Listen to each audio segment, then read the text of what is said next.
Goeiedag, my naam is Neil van Rooyen. Ek is verkoops- en projekkonsultant by Youngman Roofing en Installasie in Gauteng. Ek is al 17 jaar in die bedryf en werk al 17 jaar by Youngman. In hierdie tyd het ek gewerk met groot kommersiële, industriële en residensiële projekte in Gauteng sowel as KZN. My fokus is groot projekte waar beplanning en detail baie belangrik is. Ek was betrokke by projekte van 20.000 vierkante meter tot meer as 100.000 vierkante meter. Sulke groot projekte vra meer as net produkkennisse. Dit vra goeie beplanning, sterk stelsels en die regte span agter jou. Ek werk direk saam met kontrakteurs, ontwikkelaars, projekbestuurders. Ek help met spesifikasies, hoeveelhede, tydlyne en om seker te maak produksie en die werk werf saam. My rol is om seker te maak wat gespesifiseer word, is wat afgelewer word en dat dit op tyd gebeur. Die 8 C's wat vir my uitstaan is kapasiteit, vermoë en bekwaamheid.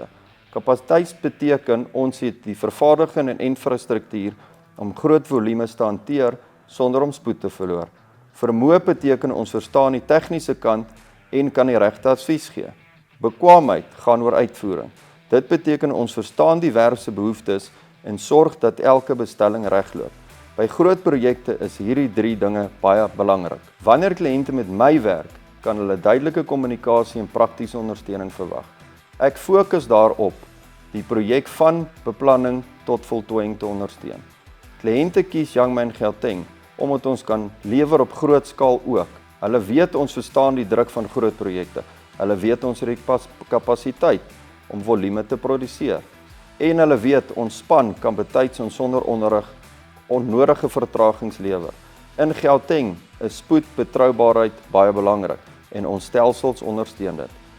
As jy betrokke is by groot ontwikkelaars en 'n vernoot nodig het met die kapasiteit, vermoë en bekwaamheid om te lewer, is ons gereed om julle te ondersteun.